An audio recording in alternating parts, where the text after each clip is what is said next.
Hey everybody, welcome back to Word Balloon, the comic book conversation show. John Suntress here. Man, I'll tell you, sometimes timing just falls in your lap. Dumb luck. Yesterday they made the big announcement that Matt Reeves had cast his Batman for the upcoming Batman movie, and it's Robert Pattison from the Twilight movies. I was going to say the Starlight movies. Shows you how much I give a damn about Twilight. Hilarious. Anyway, fan outrage is nothing new, and certainly we've gotten our share of it the last couple of years. Between Star Wars films and what was going to happen in the Avengers, and yes, I am shamefully raising my hand, Star Trek Discovery, certainly, as we know from my last episode. But, fan outrage, what can you do? I do remember, it's ironic that it's Word Balloon's 14th anniversary this month. We were just a month away from Batman Begins in 2005 when Word Balloon debuted, and I was excited about that. I had no problem with Christian Bale. I don't remember the outrage for Christian Bale. Maybe there was. I can't remember. I got to be honest with you. I do remember people thinking, wow, it's great that George Clooney's going to be Batman, and we all know how well that worked out. Yikes. Val Kilmer, I liked the casting, and I gotta say, for all of its goofiness, I think Val Kilmer is a credible Batman. Still, it's kind of like my James Bond theory. There's never been a bad Batman, and I include Clooney in the mix. And Clooney is wrong when he takes the blame for Batman and Robin. It had nothing to do with him. And really, it's not Schumacher's fault either. Much like, I think Star Trek Discovery, it's kind of sometimes the networks. It's the suit's fault. Even Joel Schumacher, I think, when I finally heard him confess about some of the things they made him put in the various Batman movies because they were trying to sell toys and the like, I got more sympathy for Joel Schumacher than I did back when Batman and Robin came out. All that said, I do remember distinctly 30 years ago the outrage over Michael Keaton being cast as Batman in leading up to 1989. It was all over the place. Now, we didn't have the internet, but we certainly did have a ton of fan magazines, things like Starlog and Amazing Heroes and Comics Journal and the like. And yeah, I remember reading all the angry things. Well, what they should do instead of Michael Keaton is let's do a Dark Knight Returns movie and have Clint Eastwood be 60-year-old Batman, which, by the way, was brilliant. And it should have happened, by the way. And actually, of course, I'm in the camp that all think that Michael Keaton now would make an excellent Dark Knight Returns Batman or a Batman Begins older Bruce Wayne. Either of those ideas. And isn't it interesting? Because really, I understand it's Mr. Mom. Yeah, I get it. I mean, really, it's the guy from Night Shift. What the hell are you doing? Michael Keaton's a comedian. What the hell are you doing? But it worked out, obviously. And wasn't it interesting that Keaton brought that uncomfortability that Bruce Wayne would have just being Bruce Wayne and was clearly more comfortable being Batman. And I thought that was a really interesting nuance that had never been there in the comic books. Batman can handle anything in the comics. And I kind of liked that he didn't know how to be when it came to being Bruce Wayne. And I really always felt that was a great little bit of business. That, and of course, everybody loves the scene with him and Nicholson when he's Bruce Wayne and he says, "I know who you are." And it ends with, of course, him taking the fireplace poker and smashing the vase and going, "You want to get nuts? Come on, let's get nuts." And it was great because, it's always those moments when Bruce Wayne allows Batman to seep through while he's in his civvies, in his civilian outfit. It's my favorite moment of the Batman Adam West movie. When he's beating the hell out of all the villains and their henchmen as Bruce Wayne in the tuxedo. And it's like, yes, that's like, to me, that is like always the most, as fun as some days you can't get rid of a bomb. That to me is the best action moment of the complete Batman series because it's Bruce Wayne being Batman. And seriously, that's when I'm like, I know he was an American, but I can see Adam West as James Bond. And I think he would have been a very credible Bond, except for the American part. I got faith in Matt Reeves. I got faith in Robert Pattison. I'm sure that the costume designers are going to come up with an excellent Batman costume, and that's when we're going to see him being Batman the most. But I think Robert Pattison will be a very credible Bruce Wayne. I look forward to see what wrinkles he brings to the character. By the way, I also liked when Affleck was Batman. I had no problem with Affleck being Batman. I thought he did an excellent job but again, underserved by the director. But anyway, I digress. Let's get back to the main focus of today's episode, which is a look back at Batman 89 from one of the actors that actually was in Batman. Now, no, I'm not talking to Michael Keaton, but that's okay. I am talking to a guy who I've admired well before his work in Batman, his stand-up comedy, his first feature films, his excellent television show. I'm talking about Robert Wuhl, who, of course, played Alexander Knox, the reporter, Vicky Vale's wingman, who were there covering Batman. Is he truth? Is he rumor? I always liked the way Knox was portrayed in the movie. And, of course, an original character for the movie. I don't think Knox was ever in the comics as far as I know. But I liked it because it almost had kind of a Kolchak feel, where other people kind of regarded him as, kind of a nutball. Well, this urban legend about Batman and stuff. But I really like the way he played it. I always like the way Robert Wuhl plays everything. The pitching coach in Bull Durham. One of the funny DJs on Good Morning Vietnam, one of the goofballs.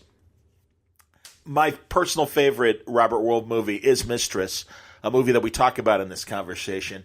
And we talk about, of course, his HBO series Arli, where he was a super sports agent, had the A-list clientele of athletes of the 90s, 7 seasons. Pretty amazing that Arli ran as long as it did. If you have HBO Go, you can go back and revisit Arli. I thought it was a terrific show, and I thought it, while being a very funny comedy, I think it also occasionally would get into some serious storylines as well. We talk about all of that with Robert Wuhl. He's a movie buff, and I had to ask him about that.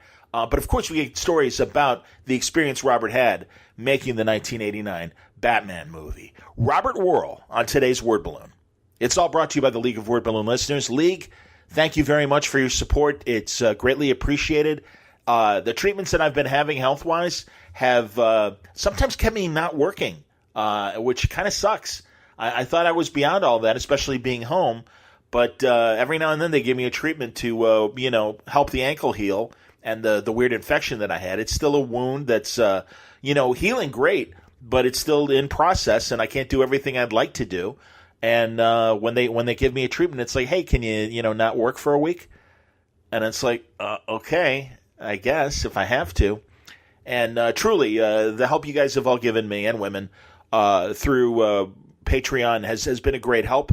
And that also goes for my great sponsor as well, Aftershock Comics, and we'll talk about them in a second. But truly, I appreciate the support as I convalesce, and you really have helped me out, and I thank you from the bottom of my heart, League of Word Balloon listeners. New people are subscribing, and truly, it's greatly appreciated. I'm glad you like the programming that we do here at Word Balloon, and when I say we, I mean me and my guests, because it's a two-handed job, and I think that's what makes the show fun.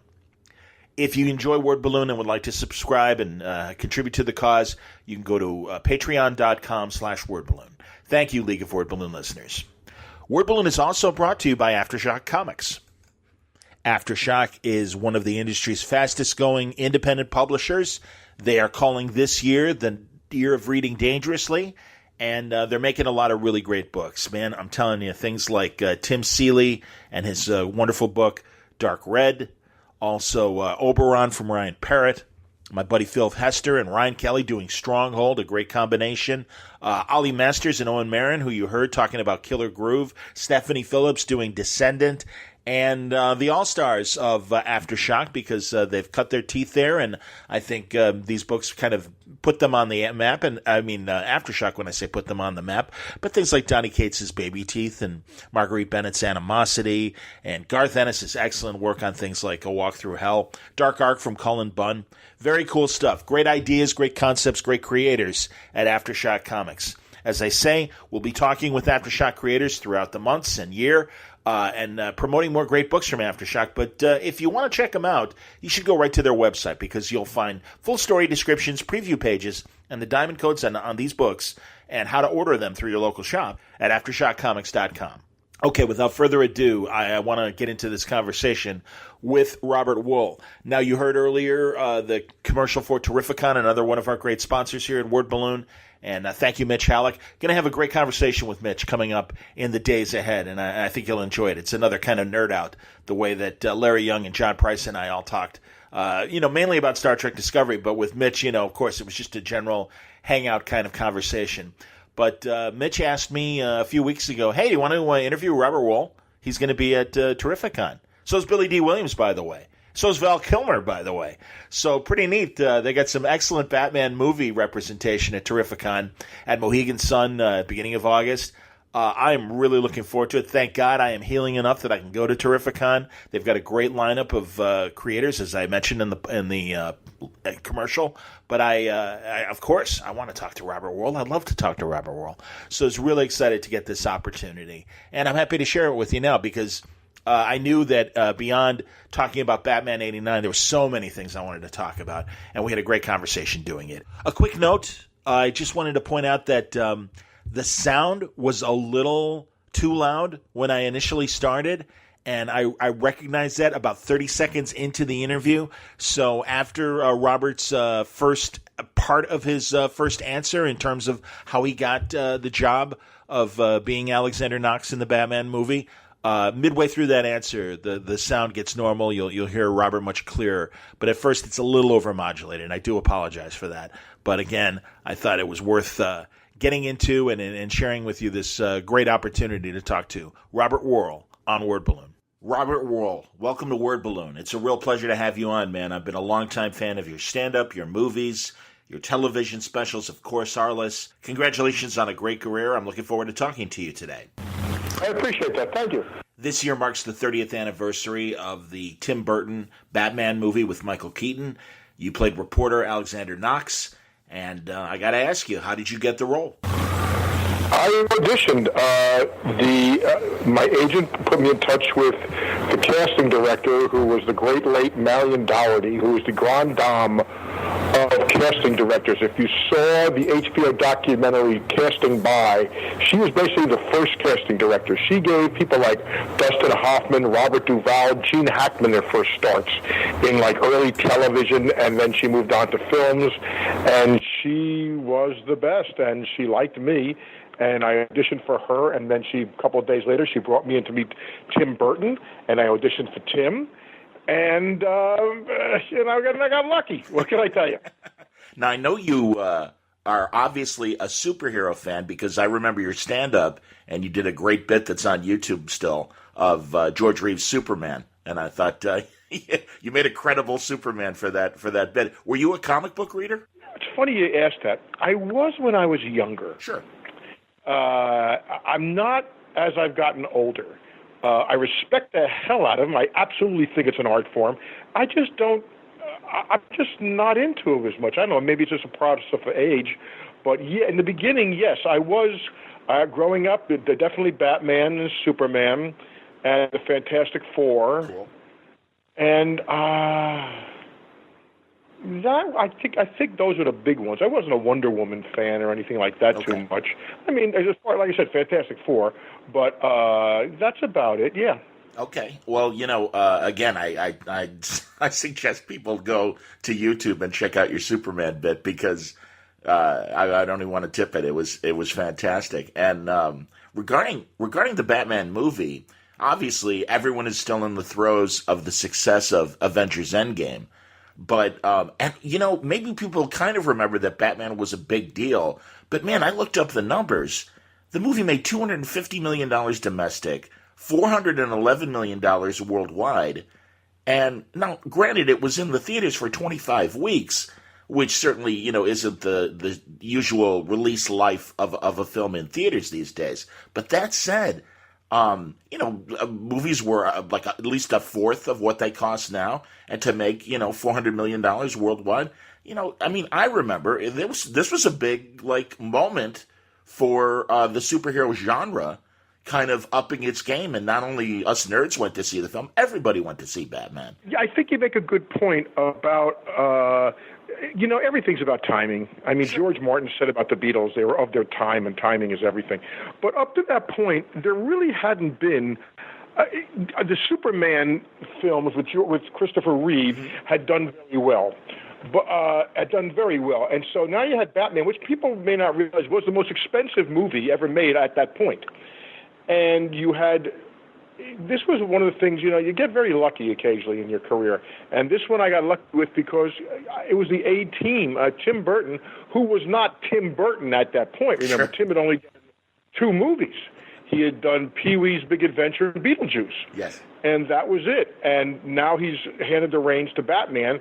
And his concept, I think most of this, I think most of the success of everything really comes down to Tim Burton, because it was his vision to go darker. I knew he was going to do that, and it was his version. And people forget that, or they weren't around then, about how scared theater owners were of this Batman, that it was too dark. Their idea of Batman was the TV series. Sure. The Adam West TV series, which I detested. Interesting. The only thing I liked about it was to see who was playing the superheroes, but I hated the camp part of it. If you really loved Batman, you didn't like this campiness that was going on here. That wasn't for me. So I did not like the Batman TV series. I've never turned it on since then. I watched it for about a year until I really got turned off to it, but it just wasn't for me. Now, this was going another direction, and then you had Jack Nicholson. And then people also don't know, now they think it's very funny, Michael Keaton, but I remember at the time, thank God there wasn't social media back then. Here. Because I don't think Michael Keaton would have ever withstood, or Michael could have, the studio I don't think would have been able to withstand the vitriol that was heaped upon Michael Keaton when he was chosen to play Batman. Everybody was saying, "This is Mr. Mom. How is he our Batman?" They didn't know that John Peters also wanted Steve Martin or Bill Murray. They didn't know that part of it. Really? But yeah, true story. Oh my God. They were thinking different than, I'm telling you, everything is Tim. It's all Tim. Now, John and Peter Guber and them and Mark Canton, the head of the studio, they were geniuses at marketing. I mean, let's face facts. They forced the Prince songs into the movie. Tim didn't want those Prince songs in the movie. Wow. But, and they were forced down his throat because they had just had a super hit with Purple Rain. And Prince was the hottest thing on the planet. So, and Tim, like I said, Tim didn't have that kind of clout back then. So everything came. So I remember when the movie, I saw the first screening, and I was saying, boy, I don't know. I mean, I like it, but is this going to work for everybody? And there was a lot of hype, though. I mean, there was no question. There was excitement. There was great, but it's all Tim. All the credit goes to Tim. I mean, Michael will tell you the same thing. But Michael caught such shit. Yes. Michael, I mean, there was all over about Michael Keaton. Now, I had known Michael because we both started out as comics together. Okay. And I knew how good actor Michael was. And if you watch Beetlejuice, and more importantly, he had done a movie called Clean and Sober, where he played a drug addict. Yes. And it's a terrific, and if you watch Michael, who's probably my favorite actor now, so if you saw him, you knew that Michael's so smart, he's so good, and we had the A-Team. I mean, you had Jack Nicholson, and Jack Palance. Yeah. And you had all these really good people, and Billy Dee Williams, and, there was a lot of good people in it, so I was, along for the ride, and I enjoyed every second of it. Man, and I know you're a big classic Hollywood buff, and I wonder what it was like working with, these amazing stars like Jack Palance and, of course, Nicholson, and even the character actors like Pat Hingle. Terrific. Just right. You see, I didn't have much interaction with Pat, with Hingle, and Jack Palance only worked the first couple of days. Okay. But I went to the set to watch him. We hung out for like a day with Palance telling stories. And the interesting thing about Palance was he talked about all the movies he never watched his movies. Wow. He said, I probably haven't seen but a handful of all the movies he had done. He was interesting there. He was a big boxing fan. Oh, wow. But Jack was the key. I mean, I was lucky enough that he took a liking to me, so he allowed me to drive to and from Pinewood with his driver a handful of times, and just the stories. He's one of the great raconteurs of all time, and he's a very, very funny man. And we all hung out together with some of. See, I was the guy who It was just fun. I mean, it was great because I wasn't in it that much. I only think I worked 21 days after about 3 months. Okay. So I had a lot of time off to hang out in London. And but I had a great time. It was a great, you get lucky every now and then. In fact, I'm going back to London at the end of the month for the first time. Not the first time, it's about the second time since I did the movie. I haven't been back there, and I went back about 3 years ago to do to see some shows, but I haven't been back there, and I'm going back because of a Yankee Red Sox series, but oh, cool. But it's right. It's like 2 days after the 30th anniversary. I'll be back there, so I was kind of hoping to do one of the Comic-Cons back there, but nobody called me. Anyway, so no, I'd love to go. I'll do it in Paris too. Nobody called me. That sucks. So, well, I'm glad you're doing. I'm glad you're doing Connecticut and Mohegan Sun for terrific. Oh, I'm looking forward to it a lot. I'm going to San Antonio and doing Fan Fest in next month. Oh, excellent. Very cool. 14th through 16th of June, doing San Antonio Fan Fest, and I'm really looking to do Mitch's event, which I'm very much looking forward to at Mohegan Sun. And because what's interesting is I didn't know how, because I'd only done this one Hollywood show, and I didn't know how it would be. Yeah. And what I liked about it a lot was, basically I'm a people person anyway, but you really. The people there are so happy to see you. Yeah. There's a great sense of warmth. Now, remember, I'm not. This was not a Comic-Con. This was a Hollywood show, so I didn't have anybody dressed up, as Yoda or anything like that. But it was. I liked the warmth. I liked talking to people and saying, well, "What do you think of this?" And I really did enjoy that. I didn't realize how much I would enjoy that. What was interesting is, it's funny, is that I mentioned I was in London about 2-3 years ago, and I was outside the Tate Gallery. And outside the Tate Gallery, they had all these superhero figures, people standing. What do they call the guys who dress up and they stand there and you take your picture with you? What is there a word for that? You had like a Yoda, and you had Sure. all the, and you had a Batman. Okay. And he was standing there, big guy. And of course, like any figure at Disneyland, they never talk, right? These people never talk. And anyway, so I'm just watching, and all the kids are up there, getting autographs and taking pictures with them. And I walk by, and the Batman guy sees me, and he totally breaks character and yells out, "Alexander Knox!" Well, everybody around him jumped about 10 feet because they weren't ready for him to talk. And they jumped out, and it was fun. So I took a picture with him. So I have a picture with me and the guy doing Batman. He asked me to take a selfie with him, which was kind of fun. So, but that was a cool moment when he saw me, and he kind of just freaked out. To see Batman freak out in the big costume was kind of fun.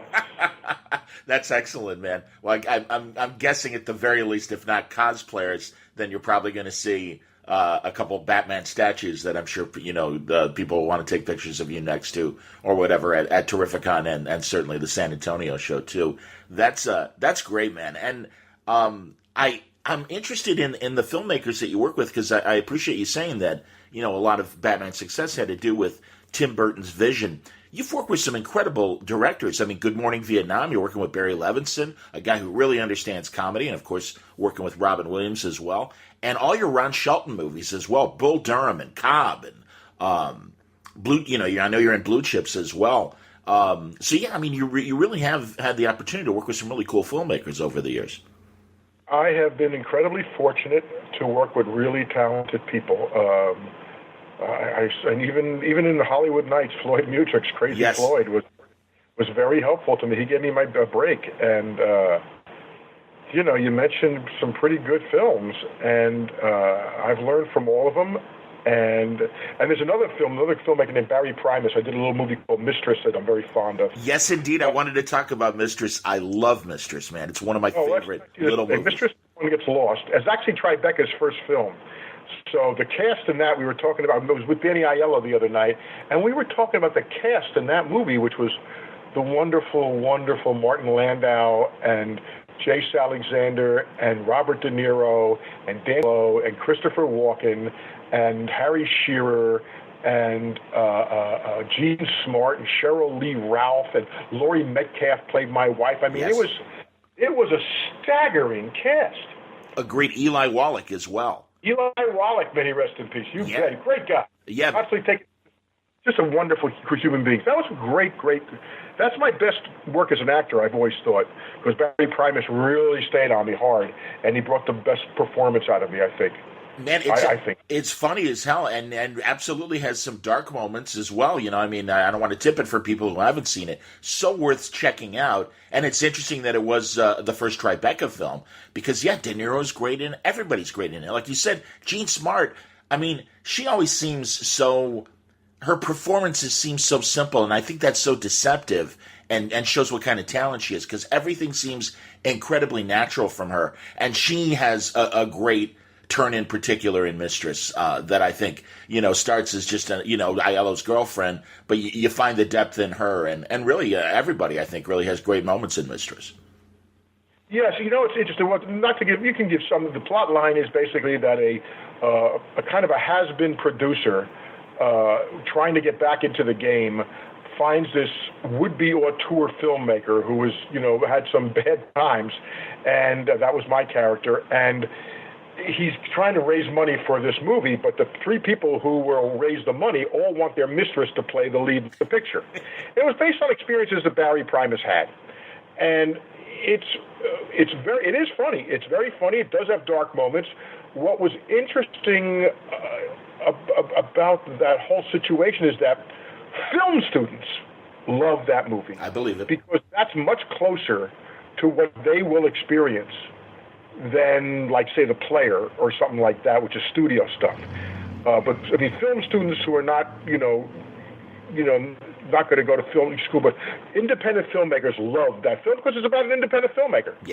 Yeah. And really, God, Landau's great as the producer and, like you said, a guy that's kind of past his prime and his big moment. Ernest Borgnine has a great cameo. That's right, Ernest Borgnine. I forgot about that. No, it's a terrific movie, man, and I hope that it's funny. I was kind of scouring around to see if it was streaming anywhere right now because that's a great movie, man. I'm glad to hear it's one of your favorites as well. Hollywood Nights, man. I'll tell you, that's the first time I saw you, and I know that was your first big break. Fran Drescher, Tony Danza, Michelle Pfeiffer, all in this great period teen comedy, kind of in the same vein as American Graffiti. It was sold as American Graffiti meets Animal House, which is about right. Yeah, it makes sense, man. Well, and in this current unfortunate PC environment, I don't know if you can make that. I mean, because they still make raunchy teen comedies, but they're different, it seems. And I don't know it. I again having not seen it in a few years, I don't know if it would tick off any outrage list or anything like that. But it's one of my favorites, Volare, man. Nobody can fart Volare like New Bomb Turk. Well, I don't. Your PC point may be well taken. I don't know. I don't know if there's anything. I mean, you have some raunchy jokes, but I don't know if there's anything that nothing that jumps out at me right now. Now, you had the doo-wop guys, but I don't think. I don't know. I don't think but your point about PC and comedy is very well taken. There's no question about that. Things change. When I see, I look back at some routines that I did as a stand-up comic and jokes I told and wrote that I would never be able to do today. In fact, I was very fortunate. Joan Dangerfield, Rodney's widow, I just did a benefit for this college in L.A. that is putting a comedy program in the Dangerfield Scholarship. And she found and sent me the first batch of jokes that I had written for Rodney in 1976. And it's unbelievable. So I remember him, and then I looked down the list. I didn't remember the jokes too well. Some of them I did. But there's a couple of them there. There's no way in hell I could do a couple of ethnic jokes or some other stuff that nobody would do it nowadays. Sure. Even if they were funny, they were just like, they were of their time. Again, timing. What was it like writing for Rodney? I wanted to ask about writing for the Academy Awards in particular, because I read about that. But tell me about working with Rodney. He was the greatest. Rodney was the greatest character in the world. Rodney was a comedic mind, a great comedic mind, one of the great comic writers. When you talk about the great comic writers of that period, you usually think Neil Simon and Woody Allen, Larry Gelbart, Mel Brooks. Rodney should fall in there, because what he was doing with that art form, Woody Allen loved Rodney. What he was doing with that art form, because Rodney went from being a monologist, believe it or not. His early stuff, if you look, finds an album called The Loser. He's doing storytelling. He's a great storyteller. But then he got into the no respect thing, which he took from The Godfather, because The Godfather was all about getting respect.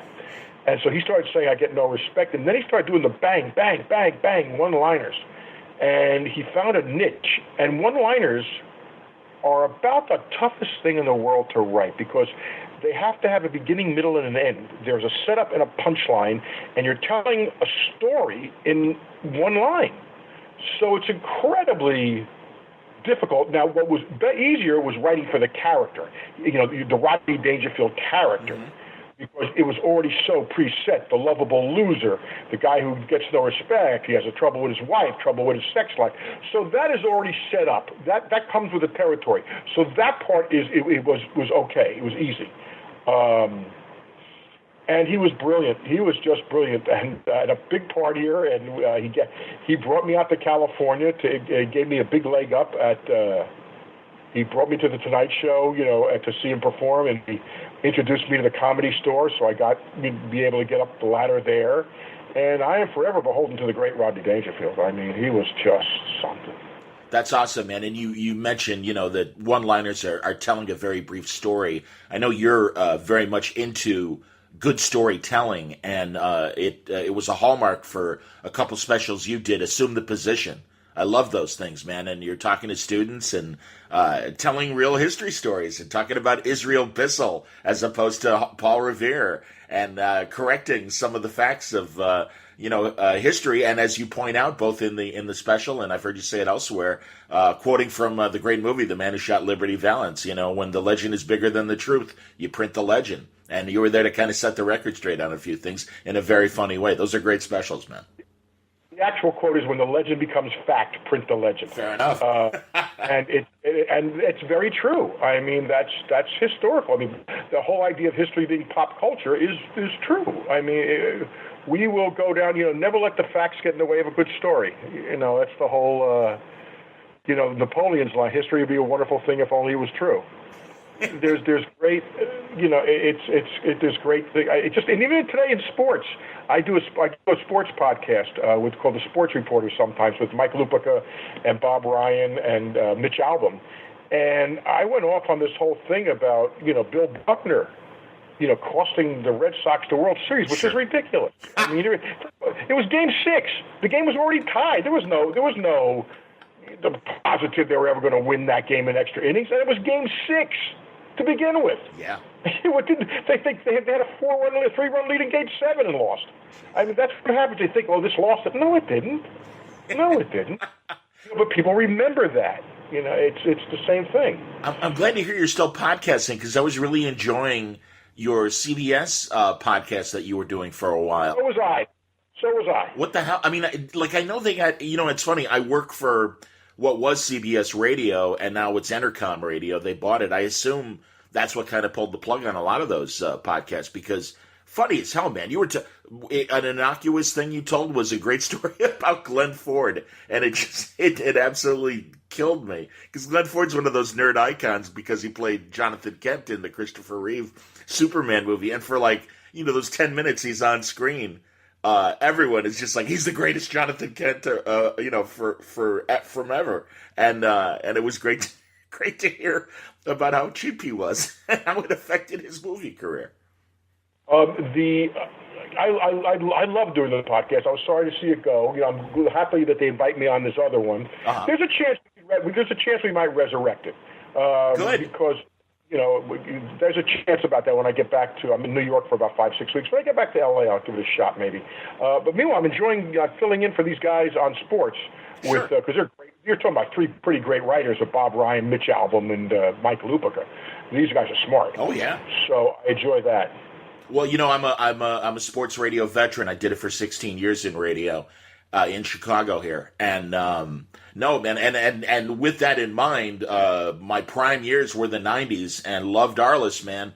Great show, and glad it's still on demand through HBO. Seriously, man, terrific cast. Sandra Oh, Michael Boatman, Jim Turner. Really, everyone came to play. You'll forgive the metaphor, but I really felt as each season progressed, the show just got better. I would agree. That's something you have to usually. You have to give a show at least a year. Things get better. They should get better. You should get better. Now, unless you're not coming out of character, and also the show got darker, Yes. which I liked. Yes. So that was me. And you talk about talent. We had, I don't know how many Oscars. We had about a half a dozen Oscar winners, about 100 Emmy winners on the show. I mean, Ed Asner and God knows how Joe Bologna, the Oscar nominee, and we had so many people on. It was great. We had James Coburn's last performance was on Arliss. Wow. It was a great time. It was a great show. I was very fortunate to do it. I loved every second. Very hard work, but it was the best time of my life. I'm glad you mentioned Ed Asner, because I was going to say my 3 favorite Arliss episodes were his episode as the play-by-play baseball guy that is suffering from Alzheimer's, and having grown up in Chicago with Harry Carey and Jack Brickhouse, who were terrific till the end, and then working in sports radio and getting to know Ernie Harwell and Vin Scully, obviously. I thought Ed really assumed the great role as a great play-by-play man, and that was an effective and kind of bittersweet episode. Oh, it makes me cry. Yeah. I tear up every time I see it. I absolutely do. Now, how that came about was, it was never about sports to me. It was about characters in the world of sports. Sure. When I say sports, Fran Lebowitz, the acerbic writer, once came up to me and said, she was chain smoking, and said, "I hate sports, but I love your show." And I said, because it's not about sports, it's about characters in the world of sports. That's totally different. The reason most sports movies fail, Ron Shelton and I have often talked about that, is because they're told from the point of view of the fan. And the fan only cares about one thing. Does the team win or lose? Yeah. That's all the fan cares about. But like Ron was a ball player, and he knew what the point of view of the second baseman was, which was, I'm trying to keep my job. And so when you deal with characters, there's no big games. Like Arliss was never about a big game. It was nothing like that. It was about a situation. It was about a guy running a business. My dad ran a business. We had a family business. I was more interested in the guy selling peanuts. I was more interested in the woman who was the choreographer of the Laker girls. I was interested in the guy who was what happened was, I heard about Chuck Thompson, who I believe was going blind at the time from Orioles. And I realized we were losing all of these great old-time announcers. And my father-in-law had died of Alzheimer's, so I lived through this. So I thought this was a really good idea for an episode. And so that's how that came about. So I knew that world a little bit. And it wasn't like a TV series. But now the other thing, too, about Arliss is it was always funny. It was always a really good laugh at Arliss. And we didn't make the athletes do anything they weren't capable of doing. They were there for texture. It was like filling them in. It was all about who was available. That was all about availability. Okay. But they never had to carry plot. Sure. You can't ask them to carry plot. They were there for texture. But it was interesting to see when we looked at the rap reel from some of these things, that watching that show, it is a time capsule of the period, because you see all the big athletes of the time, because we had just about everybody on. We had just about everybody over that 7-year period. I can't believe it was 7 years. Yeah, man. And my 2 other favorite episodes, the one where Jim Turner, Kirby, is dating Krista Allen, and she's looking for gigs, and he's trying to help her out, and they combine, calendar girls with fly fishing. And bass fishing. That was a big... for some reason, we were watching HBO, ESPN, I'm going, what is the big deal with bass fishing? Rich Eisen was in that show. Oh, that's cool. Yeah, I had forgotten that. And he caught some grief from his friends when he was working at ESPN because we were making fun of bass fishing without making, and that was a big sponsor of this. And the other one that I love, I always love a good pot joke, but when the NBA players are waiting for their weed man and using the Earth, Wind, and Fire song September, and they're all ridiculously happy at the beginning of the season because they're getting their weed connection for the year. And it's just this great circle of NBA, not really actors being NBA players, all very happy that the weed man is there. And I thought that was a great episode. We used September a couple of times. Now, when we went online, when we started streaming in September, I had to lose a lot of songs from clearances. They never cleared them. I haven't seen that episode, so I don't know if it's actually on there or they replaced it. There's a couple of them I had to replace because back then there was no such thing as streaming, so you never had music rights. Right. So we had to go back and a couple, some of them we actually, we actually got stuff for. Some of them we didn't because of prices and stuff like that. But I used a lot of music. I used a lot of. One of my favorites is always the one with a guy named Ronnie Crandall, who is Arliss' first client, who is in his last shot for the Hall of Fame, and he's up for the Hall of Fame vote, and he gets arrested on a domestic abuse charge by his second wife, who's an alcoholic, and his first wife comes to his aid saying that he was with me that night, and that they were trying to get back together, and they didn't want to, get adultery involved in this. So, and it gets out, and he gets elected to the Hall of Fame, and Arliss finds out that the wife was lying, and that she said she'd rather have her son Ronnie Jr. be the son of a Hall of Famer than the son of a felon. Wow. And I love that episode because it was dark. It had a great twist. Because that's real to me. I liked them when they were real, when they were dark. I really did. Yeah, man, and I remember one, too, where a football player is cheating on another football player, and it was like a running back or a wide receiver and his guard or what, a guy that would protect him, and he doesn't move, so the guy that's cheating on him gets the shit kicked out of him, and it's all to Glenn Campbell's Wichita lineman is there on the line. And I thought a great use of music and a great joke. Well, again, I don't know if that's thank you, but I don't know if that is actually on the replays. I don't know. Because they had to replace a lot of music. Yeah, man. Go ahead, excuse me. No, they had to replace it, but that's what we would do. I would use a lot of songs like that for that reason. No, funny stuff, man. And it's a shame. And believe me, a lot of poignant television moments because of streaming and stuff have had to take out, pop songs and stuff. It is a different world. And I was wondering, and I'm glad to hear that you're thinking about maybe bringing back your entertainment podcast as well. And by the way, I know you're a huge sports fan, so I'm glad you do get the chance to scratch the sports itch and the podcast itch with the sports reporters. But what's a good platform for you in today's multimedia, digital, and over-the-air and cable world? What are you looking for other things to do? Where do you want to go with everything? Oh well, I'm right now. I'm starting to work on a book, but I pretty much enjoy. You get to a certain age, and Sure. they're not jumping out for you. Whoever pays me, pretty much. I've done pretty well, and I'm enjoying my life, and I have two dogs that are getting elderly now, and I don't know how much time I've got left with them, which I'm enjoying, and I want to enjoy as much as I can, and I'm working on a baseball book now. Cool. And I would like to do another Soon the Position for sure. I have the material to do that. That's the thing. I would like to do that, but you got to get somebody to bankroll it. So that's what that is. Have you had meetings? Have you talked to any of these new, Hulu or Netflix? We have, and everybody's always interested, and then somehow it just doesn't happen. I'm hip. Yeah. I understand that too. Well, and again, that's why I hope you come back to the podcast, because again, I think you were, turning out great conversations, sometimes sports, lots of entertainment conversations as well. I wanted to ask if you got a quick, I don't want to take too much of your time, but I wanted to know about, first of all, I really love your writing for the Oscars, but more importantly, your rules as an Academy member for voting for the Oscars. And I was wondering if you could rattle off some of those, because I think they're great. Oh, well, okay, so I have certain guidelines that I vote for. You have to remember that the Academy Awards is a great honor. However, it is also a business.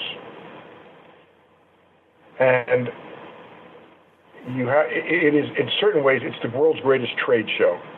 Tommy Lee Jones and I used to talk about this all the time. He called it the world's greatest trade show, and he's not wrong. So those things are worth money. It's just a business. Credits give you credibility. Sure. So that said, I have certain guidelines when I am going to. When you get an Academy, as an actor, if you get an Academy Award nomination, you're going to have work, which means you're going to have hospitalization. Now, you may not be a superstar. You may not become a big box office star, but you're going to get work. You'll be working the rest of your life, more than likely. You may be in TV and film, but you're going to work, which means hospitalization for your family, which means you'll have a good pension, which, this is reality. Sure. This is what it means. That said, first and foremost, I vote for my friends. Why would I want my friends? Now, let's understand something right off the bat. In order to get an Oscar nomination, you have to be pretty good. Well, yeah. You have to be at least good. I think we'll all agree to that. You have to be good. So it's not like I'm voting for a friend who did, did some stupid thing. No, they're all quality stuff. They wouldn't be up there if they weren't. Sure. So I'll vote for my friends, number one, because I want my friends to do well in business. I'm sorry. That's just reality. That said, also, I will never vote for a kid. I do not vote for kids under any circumstances. Any circumstances. Because, again, this is a profession. And I want professionals. They deserve the honor. A lot of people who have been in cattle calls for 20, 30 years, who have studied for 20, 30 years, I want them getting the opportunity to have that, recognition and that hospitalization and what goes with it, rather than some 13-year-old kid who they say, oh, he was so good. He's basically, he's not acting. I mean, it's like he's giving a performance that the director will say, but no, under no circumstances, zero. I cannot think of a circumstance. Only if it was my kid, maybe. I'm not so sure. I'm not so sure under any circumstances. And if it's Jodie Foster, well, then when she grows up to be Jodie Foster, I'll vote for her then. And I did. Well, yeah. So those are my two big rules. Vote for my friends first, and then and no kids. That's awesome. Those are my first two rules. Yeah. Yeah, I was going to say, regarding Jodie Foster, also maybe no first timers. Wasn't that? Well. See, here's the difference. No first timers. If it's yes, I mean, as a rule, that would be number 3 probably. But yes, no first timers. I'm reminded of the great Bill Parcells line, when he was talking about some high draft quarterback, and he said, "Can he win a few games first before we put him in the Hall of Fame?" Yeah, absolutely, man. And that's the way I feel about actors too. I mean, they'll give a great first time out. Okay, let me see it a second time. Guy gets up and hits a home run first at bat. God bless him. But let me see the second at bat. Let him win a few games before we put him in the Hall of Fame. Now, the other thing is, unlike some people who will say it's not a Lifetime Achievement Award, it is absolutely a Lifetime Achievement Award. When the first line of your obituary is written the moment you win that award, that's the Lifetime Achievement Award. Yeah. Because I have a friend who writes obituaries for the New York Times. And I say, what's the criteria in the first line? He goes, what's the most famous achievement? So as soon as you win an Academy Award, they'd say, Joe Blow, Academy Award winner in 19 so-and-so, died yesterday. Well, that's a lifetime. How much more of a Lifetime Achievement Award do you want than that if that's the first line of your obituary? I'm reminded of that Ernest Borgnine scene in Mistress, where clearly Ernest Borgnine would have no part in the movie that your character's making. But of course, Martin Landau's like, he won an Oscar. We got to get him. And Red Buttons is another example of that. It's like, you think of Red Buttons' career, and it's like, he did win an Oscar, so I get it. Yeah, Red Buttons is a good actor. Very good actor. Better actor than a stand-up, in my opinion, I get it. Well, no, yeah. Go for it. Hold on there. There was nobody better at a roast than Red Buttons. He never had a dinner. He had this hook where these guys never had a dinner. Yes. And he would break down the house every time. I saw him one time. They used to have this thing in L.A. called the Big Brothers Dinner, and it was all the top people, and they would give away these big prizes, and it would be like $1,000 a head to go to this thing, and they would have a lineup of all young comics and comics who would perform. And I remember Gilbert coming on, Sam Kinison, Dice Clay. Now, when you had Gilbert, Sam Kinison, and Dice Clay in a row at their prime, that was tough to follow. Sure. I mean, you were talking really raunchy, really filthy, really outrageous, really edgy. And Red Buttons would come on afterwards and be clean. And within 2 minutes, you forgot there was anybody else ever on stage. I mean, he was great. He would say, Yasser Arafat, a man who would give you the shirt off his head. He never had a dinner. He would have all these people. I mean, Red Buttons was there was nobody better at that stuff. Nobody. All right, fair enough, man. I like it. That's awesome. You see, this is the kind of, we should, if we had more time, I would say that we get into some sports discussions and stuff. I'm a big boxing guy. I covered boxing for 16 years, and I'm just getting back into covering boxing again. We had our first year, about our fifth episode, we had, at that time, pretty boy Floyd Mayweather. He just got off of the Olympics, and he was on Arlis. So Floyd and I have always had a great relationship. That's cool. I know De La Hoya did the show as well. Many times. De La Hoya did it a few times. Lennox Lewis did it. Did you have Tyson? No, we never had Tyson. Okay. Never had Ali. We had Evander Holyfield. That's awesome. I love Evander. Great guy. Tremendous guy. Roy Jones was on a couple of times. He was great. Yes, that's right. Smart guy. Really smart.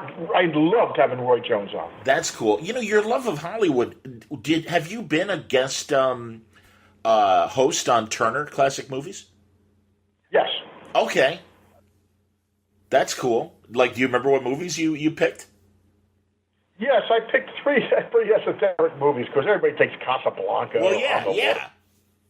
I took a movie. I love westerns, so I took one of my favorite westerns is The Big Country, with Gregory Peck and Charlton Heston and Burl Ives, who won an Oscar for that movie. Very few times you see somebody win an Oscar for a western. Sure. That movie.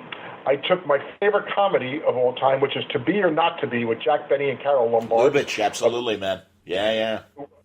And I took a really off the wall one from the early 70s, a satire on the world of beauty pageants called Smile, that Michael Ritchie had directed right after he'd done Bad News Bears and The Candidate.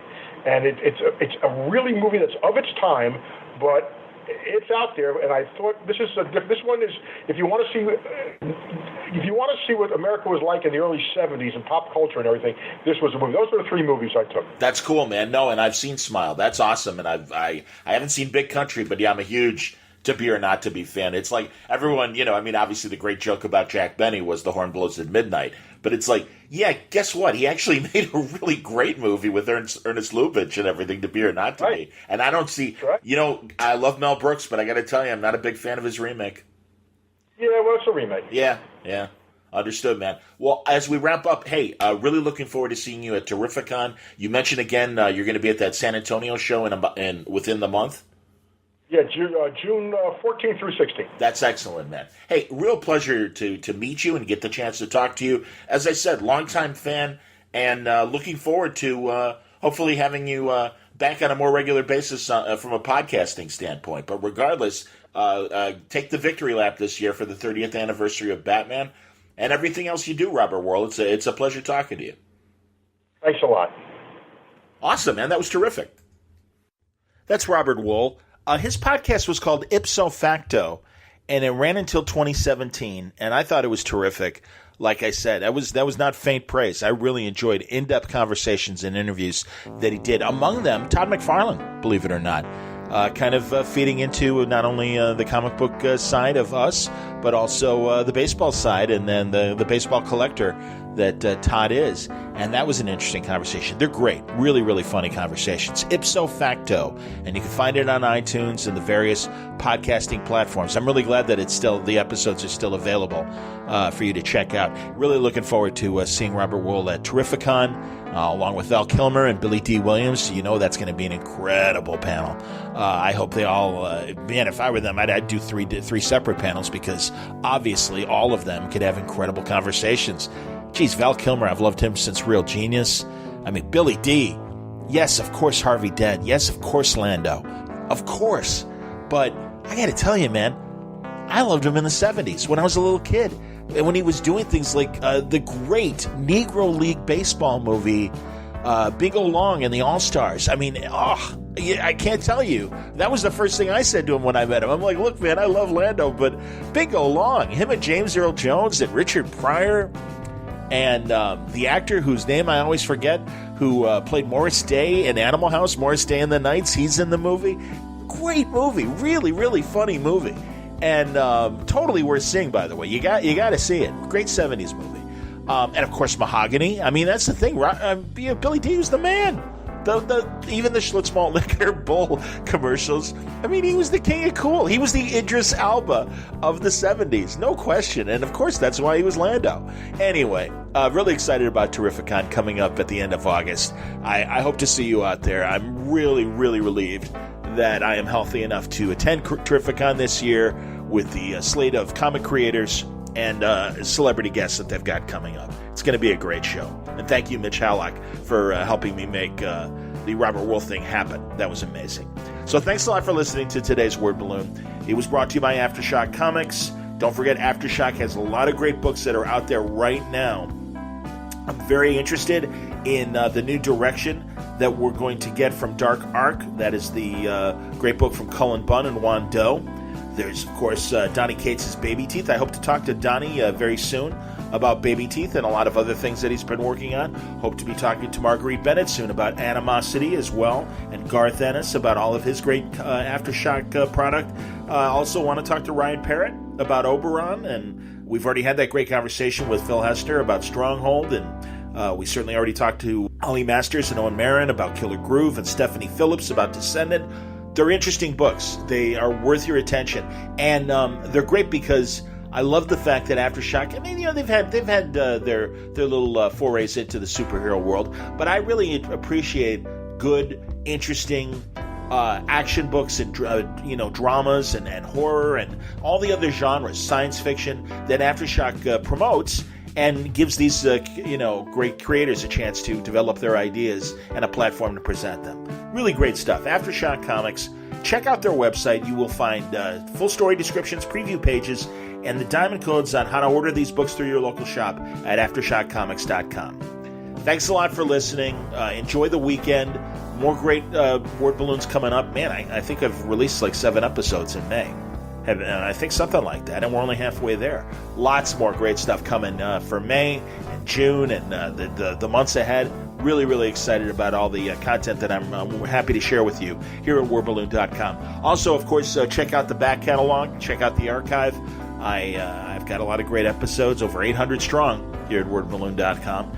And, they're available on iTunes, all the podcasting platforms. And do yourself a favor, dive in. Spotify, one of our new homes at Word Balloon. How about that? So pretty neat stuff. And again, thank you as always for your time and attention. Until next time, Word Balloon is a copyright feature of Shaky Productions. Copyright 2019.